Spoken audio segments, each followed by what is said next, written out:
Everyone, welcome to science education. तो students, आज हम लोग क्लास 10 साइंस का फर्स्ट चैप्टर का सेकंड लेक्चर डिस्कस करने वाले हैं। ये सेकंड लेक्चर होने वाला है।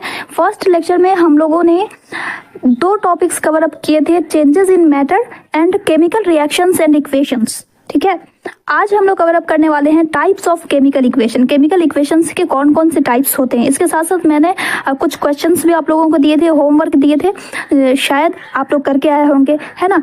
तो आज के इस पर्टिकुलर लेक्चर में हम लोग दो टॉपिक को कवर अप करने वाले हैं, टाइप्स ऑफ केमिकल इक्वेशन, और साथ ही साथ हम लोग देखेंगे कि किसी भी केमिकल इक्वेशन को बैलेंस कैसे किया जाता है। तो ये दोनों टॉपिक्स आज के इस लेक्चर में कवर अप होंगे। नेक्स्ट जो लेक्चर होगा हमारा थर्ड लेक्चर, उसमें हम लोग टाइप्स ऑफ केमिकल रिएक्शन को डिस्कस करेंगे, जिसमें first two chemical reaction combination and decomposition reaction को डिस्कस करेंगे। तो ये थर्ड लेक्चर में हो जाएगा। एंड फोर्थ लेक्चर में हम लोग next two types of chemical reaction को डिस्कस करेंगे, displacement reaction and double displacement reaction. ठीक है, और हो सकता है अगर टाइम बचा तो इसे भी हम लोग इसी फोर्थ लेक्चर में कवर अप कर लेंगे, नहीं तो ये फिफ्थ लेक्चर में हम लोगों का ये चैप्टर कंप्लीट हो जाएगा। ठीक है, तो चलिए सबसे पहले होमवर्क को डिस्कस कर लेते हैं। आप लोगों को जो मैंने होमवर्क दिया था, केमिकल फार्मूला लिखना था, कुछ केमिकल कंपाउंड्स मेंशन किए थे मैंने। फर्स्ट था मैग्नीशियम सल्फेट। आई होप आप लोगों को केमिकल फार्मूला लिखने आता होगा। जिन्हें नहीं आता होगा उन्होंने मेरे द्वारा प्रोवाइड किए गए लेक्चर को देखा होगा, या किसी का भी लेक्चर आप लोगों ने देख करके केमिकल फार्मूला लिखने आप लोगों को अब आ गया होगा, मैं ये आशा करती हूँ। ओके, तो मैग्नीशियम सल्फेट, इसमें मैग्नीशियम आयन वैलेंसी जो होती है, उस वैलेंसी को क्रिस क्रॉस वे में मल्टीप्लाई करके हम लोग केमिकल फार्मूला लिखते हैं। ठीक है, एक होता है बेसिक रेडिकल और एक होता है एसिड रेडिकल, और इन दोनों को हम केमिकल फार्मूला में मेंशन करते हैं। ठीक है, तो मैग्नीशियम सल्फेट का केमिकल फार्मूला हो जाता है, मैग्नीशियम की वैलेंसी कितनी होती है, +2, एंड सल्फेट पे कितना चार्ज होता है, -2। तो इन दोनों को जब हम क्रिस क्रॉस वे में मल्टीप्लाई करेंगे तो +2 और -2 दोनों न्यूट्रल हो जाता है, इसलिए इसका सिंपल सा फार्मूला हो जाता है मैग्नीशियम MgSO4। ठीक है, सेकंड है अमोनियम सल्फेट। अमोनियम की वैलेंसी हो जाती है 1+1 और सल्फेट की -2 हो जाती है। ठीक है, तो इसलिए इसका हो जाएगा NH4। अमोनियम का फॉर्मूला क्या होता है, NH4। सल्फेट की वैलेंसी 2 है तो इसके साथ हम 2 लिखेंगे, एंड अमोनियम की वैलेंसी 1 होती है, इसलिए सल्फेट के साथ कुछ भी मेंशन नहीं होगा, सीधे SO4 हो जाएगा, NH4 ओके। थर्ड है जिंक कार्बोनेट। जिंक की वैलेंसी भी 2 होती है, कार्बोनेट की वैलेंसी भी 2 होती है, तो सीधा इसका फॉर्मूला हो जाता है ZnCO3। ओके, आई होप आप सभी को ये जो कंपाउंड है मल्टी एटमिक आयन, उसका आपको फॉर्मूला याद होगा। सल्फेट का SO4 होता है, कार्बोनेट का CO3 होता है, हाइड्रोक्साइड का OH होता है। तो ये सब आप लोगों को याद रखना होगा, तभी आप किसी भी केमिकल कंपाउंड का केमिकल फॉर्मूला लिख पाओगे। ठीक है, नेक्स्ट है मैग्नीशियम हाइड्रोक्साइड। मैग्नीशियम की वैलेंसी होती है 2, हाइड्रोक्साइड की वैलेंसी होती है -1, तो इसका फॉर्मूला हो जाएगा MgOH2। ठीक है, मैग्नीशियम की वैलेंसी यहाँ पे मेंशन हो गई, और OH हाइड्रोक्साइड की वैलेंसी 1 होती है, तो 1 को हम लोग मेंशन नहीं करते हैं। नेक्स्ट है एल्यूमिनियम सल्फेट, Al। सल्फेट की वैलेंसी 2 एंड SO4 एल्यूमिनियम की वैलेंसी 3। ठीक है, इसके बाद बैरियम क्लोराइड। बैरियम की वैलेंसी होती है 2 एंड क्लोराइड की वैलेंसी होती है 1, तो BaCl2 हो जाएगा। Lead nitrate, lead Pb, lead की वैलेंसी 2 और NO3 की वैलेंसी 1। ठीक है, तो PbNO3 हो जाएगा। ओके, इसके बाद नेक्स्ट है पोटेशियम परमैग्नेट। परमैग्नेट का क्या फॉर्मूला होता है, MnO4। तो पोटेशियम के MnO4 दोनों की वैलेंसी 1 होती है, इसलिए KMnO4 हो जाएगा। सोडियम सल्फेट, सल्फेट की वैलेंसी 2, सोडियम की 1, तो Na2SO4। ठीक है, इसके बाद है sodium bicarbonate. Sodium bicarbonate, bicarbonate hydrogen carbonate को कहा जाता है HCO3, तो NaHCO3। ओके, इसके बाद है सल्फ्यूरिक एसिड। सल्फ्यूरिक एसिड कहा जाता है हाइड्रोजन सल्फेट को, तो इसका फॉर्मूला हो जाता है H2SO4। ये तो बहुत ही इंपॉर्टेंट है, ये हमेशा यूज होता है, तो ये तो याद रखना ही चाहिए आप लोगों को। ठीक है, पोटेशियम परमैग्नेट भी याद रखना चाहिए क्योंकि ये भी यूज होता है। सोडियम बाइकार्बोनेट भी याद रखना चाहिए। सोडियम बाइकार्बोनेट का एक अनदर नेम भी होता है क्या कहा जाता है सोडियम बाइकार्बोनेट को? Baking soda. ठीक है। कैल्शियम ऑक्सीक्लोराइड, ये किसका नाम है? कैल्शियम ऑक्सीक्लोराइड का कॉमन नेम क्या होता है? Bleaching powder. ठीक है। तो ऑक्सीक्लोराइड OCl2, इसमें ऑक्सीजन भी है क्लोरीन भी है, तो इन दोनों का मल्टी एटमिक आयन हो गया, तो इसका फॉर्मूला होता है OCl2। ठीक है। कैल्शियम OCl2 ऑक्सीक्लोराइड, क्योंकि क्लोराइड की वैलेंसी होती है 1 बट ऑक्सीजन की वैलेंसी होती है 2, इसलिए यहाँ पर Cl2 लिखा हुआ है। ठीक है। तो कैल्शियम ऑक्सीक्लोराइड का फॉर्मूला हो जाएगा CaOHCl2।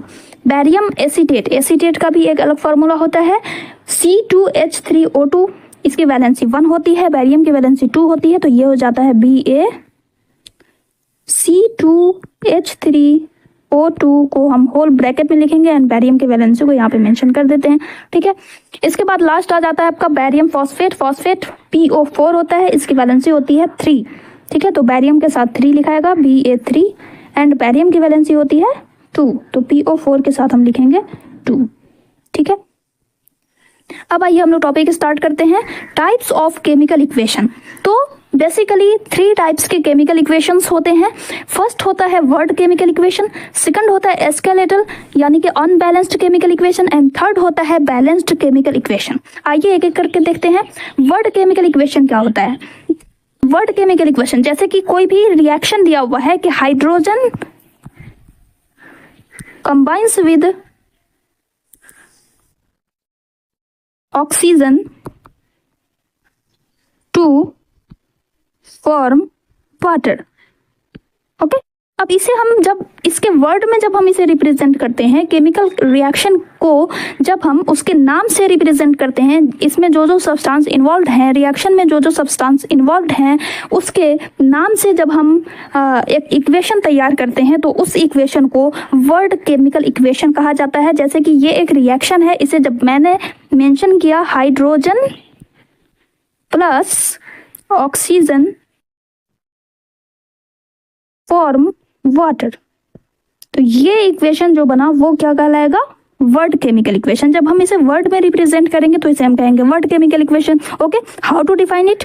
और representation of chemical reaction using the names, यानी कि वर्ड में जब हम नेम को मेंशन करेंगे किसी भी सब्सटेंस के जो कि केमिकल रिएक्शन में इन्वॉल्व हो रहे हैं, तो उसे हम कहते हैं वर्ड केमिकल इक्वेशन। और representation of chemical reaction using the names in words of substances involve in the reaction is called word chemical equation.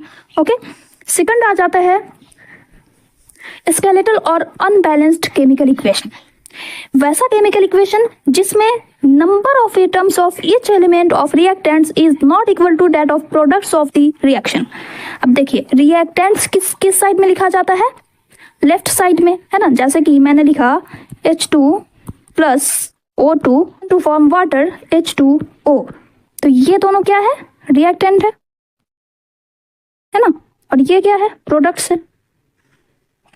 तो जब रिएक्टेंट साइड के एटम्स का जो नंबर है वो प्रोडक्ट साइड के नंबर ऑफ एटम्स से इक्वल नहीं होता है, तो इस तरह के इक्वेशन को हम स्केलेटल या अनबैलेंस्ड केमिकल इक्वेशन कहते हैं। जैसे कि देखिए यहाँ पे हाइड्रोजन के 2 एटम्स हैं, इधर भी हाइड्रोजन के 2 एटम्स हैं, तो हाइड्रोजन का एटम दोनों तरफ इक्वल है, लेकिन ऑक्सीजन के ये 2 एटम्स प्रेजेंट हैं रिएक्टेंट साइड में, लेकिन प्रोडक्ट साइड में सिर्फ और सिर्फ 1 एटम प्रेजेंट है, तो ये अनबैलेंस्ड है। इसलिए इस इक्वेशन को हम अनबैलेंस्ड इक्वेशन कहेंगे या स्केलेटल इक्वेशन कहेंगे। यहाँ पे ये क्वेश्चन राइज होता है कि अनबैलेंस्ड केमिकल इक्वेशन को बैलेंस्ड करना क्यों जरूरी है? तो आप लोगों ने क्लास 8 में पढ़ा होगा, क्लास 9th में आप लोगों ने पढ़ा है conservation of mass, law of conservation of mass. According to this law, mass can neither be created nor destroyed in a chemical reaction. कोई भी केमिकल रिएक्शन होता है तो उसमें ना तो मास क्रिएट होता है और ना ही डिस्ट्रॉय होता है। तो मास का मतलब क्या? Number of atoms. Reactant side में जितने नंबर ऑफ एटम प्रेजेंट है, प्रोडक्ट केमिकल रिएक्शन परफॉर्म होने के बाद भी उतने ही नंबर ऑफ एटम्स होने चाहिए। ये लॉ के अकॉर्डिंग ये बात कही गई है। अगर ऐसा नहीं हुआ तो दैट मीन्स कि वो केमिकल रिएक्शन सही से परफॉर्म नहीं हुआ। ओके। इसलिए दोनों साइड में नंबर ऑफ एटम्स प्रेजेंट जो है रिएक्टेंट साइड में और प्रोडक्ट साइड में, वो दोनों इक्वल होना चाहिए, ये जरूरी है। अगर ये दोनों इक्वल नहीं है तो हम इसे क्या कहेंगे? Unbalanced chemical equation. थर्ड आ जाता है अब लास्ट, बैलेंस्ड केमिकल इक्वेशन। जब दोनों साइड में नंबर ऑफ एटम्स इक्वल रहते हैं तो उसे हम कहते हैं बैलेंस्ड केमिकल इक्वेशन। जैसे कि अभी हमने लिखा था H2 plus O2 is equal to क्या हो जाता है H2O। जब हम इसे बैलेंस करेंगे तो ये हो जाएगा H2 प्लस O2। इस O2 ऑक्सीजन को, इधर भी 2 एटम ऑक्सीजन के होने चाहिए, तो इसके लिए हम क्या करेंगे, H2 के पहले 2 लिख देंगे। अब किस तरह से बैलेंसिंग होती है वो अभी हम जानेंगे, है ना। H2O, जब मैंने यहाँ पे 2 लिखा तो इस ऑक्सीजन का नंबर तो 2 हो गया, जो कि इक्वल हो गया, लेकिन साथ ही साथ हाइड्रोजन के जो 2 एटम्स थे वो अब 4 हो गए, 2 इंटू 4, है ना। यहाँ पे जो भी नंबर लिखा हुआ होता है वो इसके साथ मल्टीप्लाई हो जाता है। कोएफिशिएंट जो होता है हाइड्रोजन का या किसी भी एलिमेंट का, उसे हम इस नंबर ऑफ एटम से मल्टीप्लाई कर देते हैं, ठीक है। तो इस तरह से यहाँ पे 4 हाइड्रोजन एटम हो गए, लेकिन इस साइड में, रिएक्टेंट साइड में तो 2 हाइड्रोजन एटम है, तो अब इसे भी बैलेंस करना पड़ेगा। तो थर्ड स्टेप में हम करेंगे, यहाँ पे भी 2H2 लिखेंगे plus O2 will be 2H2O। तो अब देखिए यहाँ पे भी 4 हाइड्रोजन एटम है और इधर भी 4 हाइड्रोजन एटम, यहाँ पे 2 ऑक्सीजन एटम एंड इधर भी 2 ऑक्सीजन एटम है। तो इस तरह से ये जो इक्वेशन है वो क्या हो गया, बैलेंस्ड केमिकल इक्वेशन, जिसमें वैसा chemical equation in which the number of atoms of each element of reactants is equal to that of products of the reaction. Reactant में जितने भी एलिमेंट प्रेजेंट है उसमें नंबर ऑफ एटम इक्वल होना चाहिए product के एलिमेंट्स के number of atom से, ठीक है। तो इस तरह के केमिकल इक्वेशन को हम बैलेंस्ड केमिकल इक्वेशन कहते हैं, समझ गए। अब आइए हम लोग कुछ क्वेश्चन प्रैक्टिस करते हैं और सीखते हैं कि किस तरह से किसी भी केमिकल इक्वेशन को बैलेंस किया जाता है। सबसे पहले, why we need to balance a chemical equation, chemical equation को बैलेंस करने की जरूरत ही क्यों पड़ती है। तो जैसा कि मैंने बताया कि a law of conservation of mass के according mass can neither be created nor be destroyed in a chemical reaction. That means the total number of atom present in the elements of products must be equal to the total number of atoms present in the elements of reactants. Reactant के side में जितने भी number of atoms हैं वो product side के number of atom से भी equal होना चाहिए, ये ज़रूरी है, अदरवाइज केमिकल रिएक्शन सही से परफॉर्म नहीं हो पाएगा। इसलिए हमें ज़रूरी होता है किसी भी केमिकल इक्वेशन को बैलेंस करने का, ठीक है। तो ये आपसे क्वेश्चन में पूछा जा सकता है, ये बहुत ही इंपॉर्टेंट है, तो इसे आप लोग अपने नोट्स में शामिल कर लीजिएगा, ओके। अब आइए हम लोग कुछ कैसे बैलेंसिंग कैसे करते हैं तो वो सीखते हैं। सबसे पहले क्या करना है, आपको 5 स्टेप्स फॉलो करने हैं। फर्स्ट स्टेप में जो भी अगर केमिकल रिएक्शन वर्ड में दिया हुआ है या स्टेटमेंट दिया हुआ है तो उस स्टेटमेंट को आपको क्या करना है, स्केलेटल केमिकल इक्वेशन में पहले लिख लेना है, ठीक है। फर्स्ट चीज, उसके साथ साथ उसे आप मेंशन करोगे और बॉक्स में उसके जैसे कि H2O है, H2 प्लस O2 है, H2O, तो इसके साथ आप बॉक्स से इसे बॉक्सिंग कर दोगे। इसकी फर्स्ट स्टेप में आपको ये करना है, ठीक है। क्यों ऐसा करना है, क्योंकि इसका जो फॉर्मूला है H2 ये चेंजिंग नहीं होनी चाहिए, इसमें ये जो 2 है ना ये चेंज नहीं होना चाहिए। अब ऐसा नहीं करना है कि H2 है, इसे जब आप 2 से मल्टीप्लाई करोगे तो ये H4 हो जाएगा, तो ये पूरा इक्वेशन ही गलत हो जाएगा, रिएक्शन ही गलत हो जाएगा। इस तरह से नहीं करना है, इसमें कोई भी छेड़छाड़ नहीं करनी है, ये जिस तरह से है वो वैसा ही रहेगा। जो भी आपको मेंशन करना है, जो भी नंबरिंग करनी है, बैलेंसिंग करनी है, वो यहाँ पे मेंशन होता है, इसके कोफिशिएंट में हम लिखते हैं, ठीक है। तो फर्स्ट स्टेप में ये करना है। सेकंड स्टेप में क्या करना है आपको, list the number of atom of each elements present in the reactants and products. अब उसकी लिस्टिंग कर लेनी है कौन कौन से एलिमेंट प्रेजेंट हैं। जैसे कि H2O है, H2 प्लस O2 H2O, इसमें आपको 2 एलिमेंट है हाइड्रोजन एंड ऑक्सीजन, तो इसकी आपको लिस्टिंग कर लेनी है हाइड्रोजन एंड ऑक्सीजन और एक टेबल बना लेना है, ठीक है। यहाँ पे मैं रफली बता रही हूँ, आगे बताऊंगी एक एक एग्जांपल लेकर के, ठीक है। तो यहाँ पे आपको पहले इस रिएक्टेंट साइड में क्या कितने एलिमेंट हैं, 2 हैं, तो यहाँ पे 2 लिख देंगे। ऑक्सीजन के कितने एलिमेंट हैं, 2 हैं। प्रोडक्ट साइड में हाइड्रोजन 2 एटम्स एंड ऑक्सीजन के 1 एटम है। इस तरह से आपको लिस्टिंग कर लेनी है। थर्ड स्टेप में क्या करना है, select the compound that contains the maximum number of atoms. अब इसमें से आपको उस कंपाउंड को सेलेक्ट कर लेना है जिसमें नंबर ऑफ एटम सबसे ज्यादा है, ठीक है। जैसे कि इसमें देखिए सबसे ज्यादा किसमें, इसमें तो दोनों में इक्वल है, 2 है, तो इसमें से आप कोई भी सेलेक्ट कर सकते हो, ठीक है। उसके बाद फोर्थ स्टेप में आपको करना है select the element which has the maximum number of atom. अब उस कंपाउंड में से उस एलिमेंट को चूज करना है जिसके पास सबसे ज्यादा नंबर ऑफ एटम्स है, ओके। जैसे कि कोई एक अनदर एग्जांपल है Fe3O4, ठीक है। तो ये कंपाउंड हमने सेलेक्ट किया। अब इसमें नंबर ऑफ एटम किस में ज़्यादा है, किस एलिमेंट में, फेरस में या ऑक्सीजन में? तो ऑक्सीजन में, तो इस ऑक्सीजन को हम पहले सेलेक्ट करेंगे। देन फाइनल स्टेप में हमें क्या करना है, equalize the number of atom on both sides of the equation, और उसके बाद दोनों साइड के इक्वेशन को बैलेंस कर लेना है, दोनों साइड में नंबर ऑफ एटम्स को इक्वलाइज कर लेना है। ये 5 स्टेप्स आपको फॉलो करने हैं। अभी समझ में नहीं आ रहा हुआ, आइए एग्जाम्पल से समझते हैं। जैसे देखिए यहाँ पे एक एग्जाम्पल दिया हुआ है, एक स्टेटमेंट दिया हुआ है, iron combines with water to form iron 2,3 oxide and hydrogen, ठीक है। अब इसे क्या करना है, सबसे पहला स्टेप में आपको क्या करना है, इसकी स्केलेटल केमिकल इक्वेशन लिखनी है। तो आयरन Fe हो जाता है ना, केमिकल फॉर्मूला आपको लिखने आना चाहिए सबसे पहले, Fe प्लस H2O, एरो देंगे, आयरन 2,3 ऑक्साइड यानी कि फेरिक ऑक्साइड होता है Fe3O4 प्लस थोड़ा सा हम यहाँ पे स्पेस भी देंगे क्योंकि नंबरिंग करनी है, बैलेंसिंग करनी है, ठीक है, plus hydrogen H2, okay. Hydrogen का क्या होता है, H2। ये हो गया फर्स्ट स्टेप। अब हमें सेकंड स्टेप में क्या करना है, लिस्टिंग कर लेनी है, टोटल नंबर सारे एटम्स की लिस्टिंग कर लेनी है। सेकंड स्टेप में आपको एक टेबल बनाना है, ओके।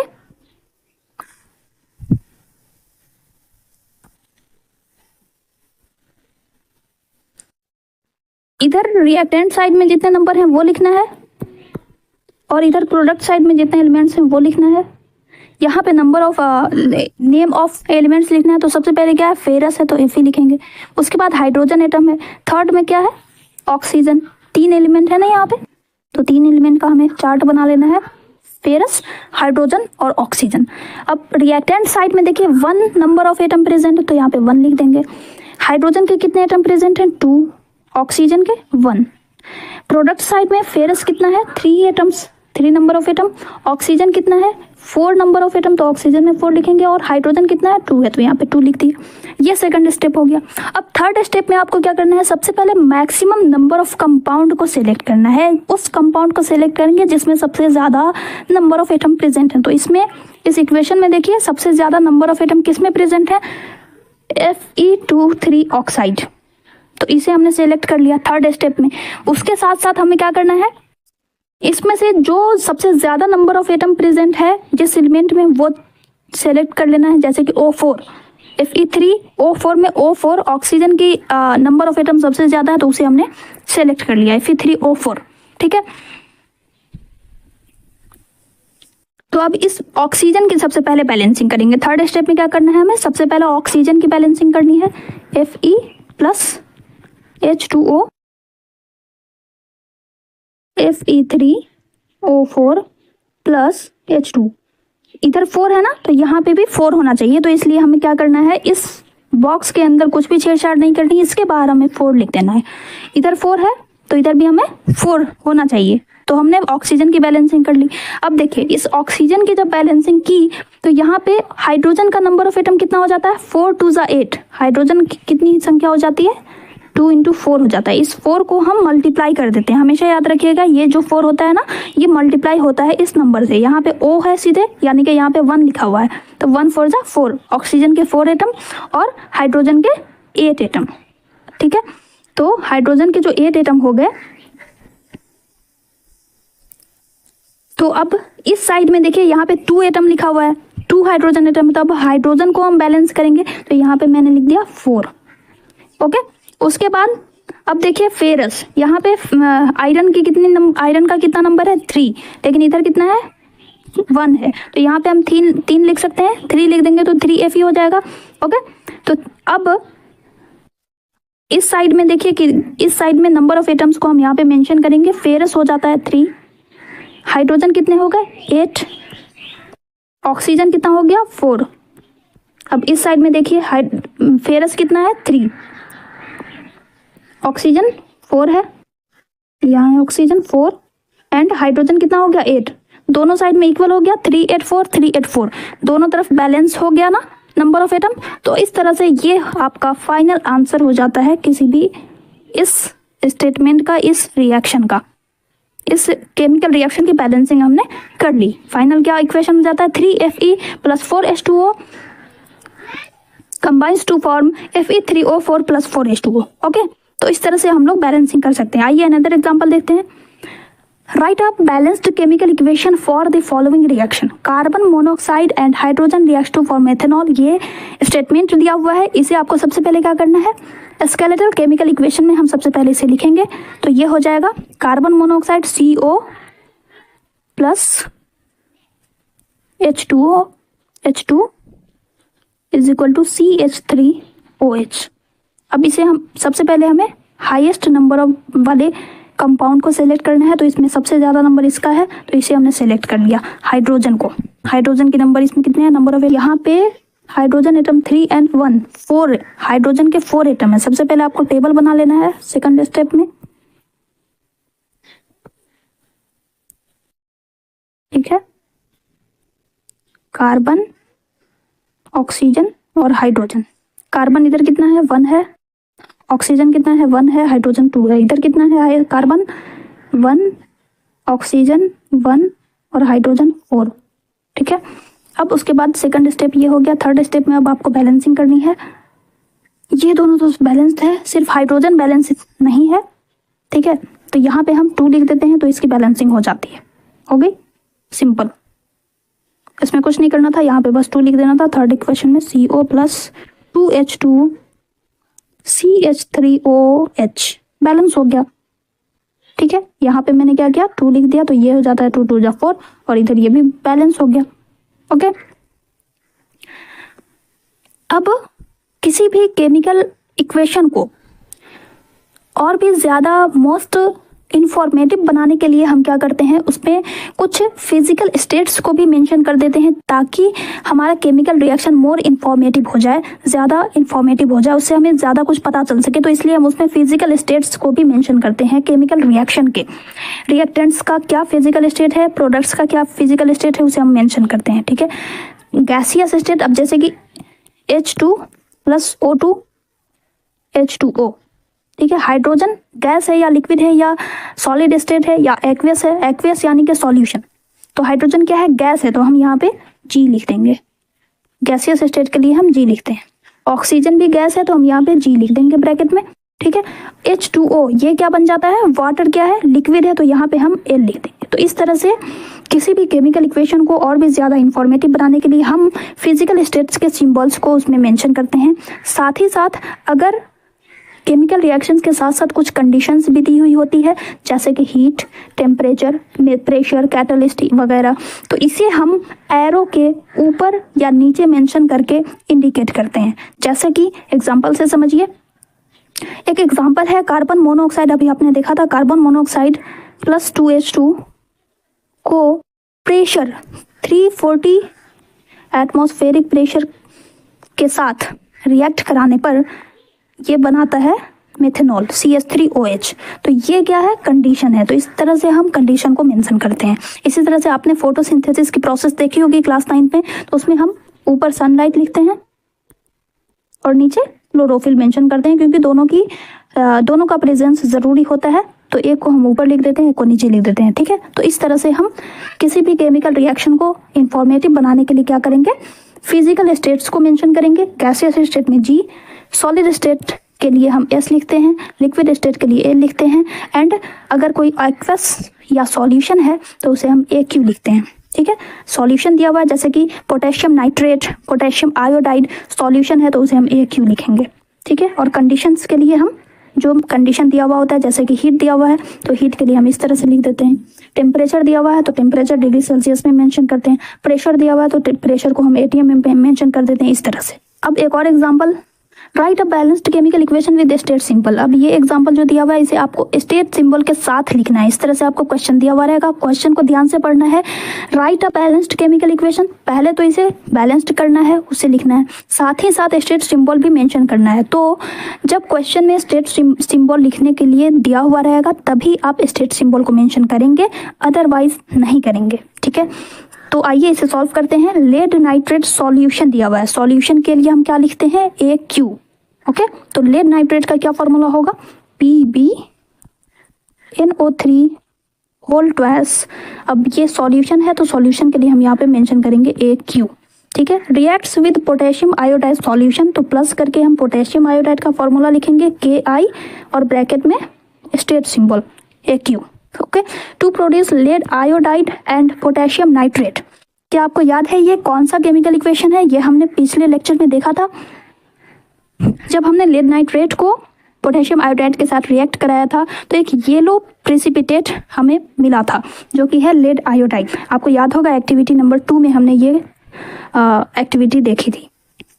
तो लेड आयोडाइड PbI2 ये हो जाता है प्रेसिपिटेट। प्रेसिपिटेट हमेशा सॉलिड होता है, तो इस लिखेंगे प्लस पोटेशियम नाइट्रेट KNO3 ये हो जाता है आपका एक्वस। ये सॉल्यूशन है, ये सॉलिड है, तो इस तरह से हम स्टेट सिंबल के साथ हम इस तरह से लिखते हैं। अभी ये बैलेंस्ड नहीं है, अब हम इसे बैलेंस करेंगे। अब देखिए यहाँ पे लेड इस तरफ कितना है, नंबर ऑफ एटम लेड का 1 है, इस तरफ भी 1 है। NO3 इस तरफ 1 नंबर ऑफ एटम्स है और इस तरफ 2 है, तो यहाँ पे हम प्रोडक्ट साइड में 2 लिख देंगे, तो ये 2 हो जाएगा, है ना। तो इसे हम सेकंड स्टेप में क्या करना है, एक एलिमेंट को हम मेंशन करते चलेंगे, ठीक है।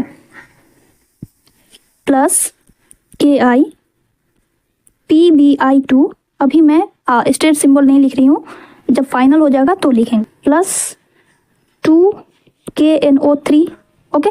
अब ये हो जाता है, इधर नंबर ऑफ एटम नाइट्रेट का नंबर ऑफ एटम कितना हो जाता है प्रोडक्ट साइड में 2, और इधर कितना है 2, ये बैलेंसिंग हो गई। लेकिन साथ ही साथ यहाँ पे देखिए पोटेशियम के भी 2 एटम्स हो जाते हैं, जब मैंने यहाँ पे 2 लिखा तो यहाँ पे कितना है 1 है, तो अब पोटेशियम को हम मेंशन करेंगे, पोटेशियम को हम बैलेंस करेंगे, तो इसके लिए हम क्या करेंगे, यहाँ पे 2 लिखेंगे, यहाँ पे 2 लिख दिया। तो इसके साथ साथ आयोडीन के भी 2 एटम्स हो गए, यहाँ पे भी आयोडीन के 2 एटम्स हैं, लेड के 1 एटम इधर भी और लेड के 1 एटम इधर भी। इस तरह से दोनों साइड में दोनों सभी एलिमेंट की बैलेंसिंग हो गई। आप देख सकते हो यहाँ पे देखिए लेड के नंबर ऑफ एटम 1, इधर भी 1, इधर 2, और यहाँ पे NO3 भी 2 है। पोटेशियम के 2 एटम एंड आयोडीन के 2 एटम इधर भी, और प्रोडक्ट साइड में भी आयोडीन के 2 एटम। तो ये आपका फाइनल इक्वेशन हो जाता है। इस फाइनल इक्वेशन को जब आप लिखोगे तो इस एक्वस सॉल्यूशन स्टेट सिंबल के साथ आपको आंसर करना है। फाइनल आंसर क्या हो जाएगा, TbNO3 whole twice AQ plus potassium iodide है KI, K2 KI लिखेंगे, है ना। बैलेंस करने के बाद 2 KI ब्रैकेट में AQ reacts to form lead iodide PbI2, ये क्या है सॉलिड है, प्लस यहाँ पे मैंने क्या लिखा था 2 KNO3, ये क्या है एक्वस सॉल्यूशन। ये आपका फाइनल इक्वेशन, ओके। इस तरह से हम किसी भी केमिकल इक्वेशन को हम लोग 5 स्टेप्स फॉलो करके बैलेंसिंग कर सकते हैं। सबसे पहले हमें क्या करना है, कोई भी रिएक्शन दिया हुआ है, चाहे वो स्टेटमेंट में है चाहे वो वर्ड में है, उसका सबसे पहले हमें स्केलेटल केमिकल इक्वेशन लिखना है। देन हमें उसमें से उसकी बॉक्सिंग कर लेनी है, उसका लिस्ट बना लेना है ना। रिएक्टेंट साइड में कितने एलिमेंट हैं और प्रोडक्ट साइड में कितने एलिमेंट हैं। थर्ड स्टेप में सबसे ज़्यादा एलिमेंट नंबर ऑफ एटम वाले एलिमेंट को चूज कर लेना है और उस वहाँ से हमें बैलेंसिंग स्टार्ट करनी है। एंड फाइनल हमें क्या कर लेना है, दोनों साइड में नंबर ऑफ एटम्स को काउंट करके देख लेना है, चेक कर लेना है कि दोनों साइड में इक्वल है या नहीं। तो इस तरह से मैंने यहाँ पे आपके लिए कुछ होमवर्क मेंशन किए हैं, इसे आप करके आओगे। जो भी पॉसिबल हो पाएगा उसे आप कमेंट सेक्शन में आंसर कर सकते हो, और अगर पॉसिबल नहीं है तो फिर नेक्स्ट लेक्चर में मैं इसके आंसर प्रोवाइड करूंगी, आप उसे ईमानदारी के साथ चेक कीजिएगा, okay. Translate the following statement into chemical equation and then balance them. इसे सबसे पहले आपको केमिकल इक्वेशन में लिखना है एंड देन उसकी बैलेंसिंग करनी है। ये कुछ 4 क्वेश्चन मैंने यहाँ पे मेंशन किए हैं। नेक्स्ट क्वेश्चन है आपके लिए balance the following chemical equation. यहाँ पे कुछ केमिकल इक्वेशन मैंने मेंशन किए हैं, उसे आपको बैलेंसिंग करनी है। थर्ड क्वेश्चन है right the balanced chemical equation for the following reaction. Reaction को इस तरह से शॉर्ट में मैंने लिखा है। ये वर्ड इक्वेशन दिया हुआ है, इसे आपको सबसे पहले स्केलेटल इक्वेशन में लिखना है और उसके बाद उसकी बैलेंसिंग करनी है। तो ये 7 कुछ क्वेश्चंस दिए हुए हैं, ये आपको करके आने हैं, ठीक है।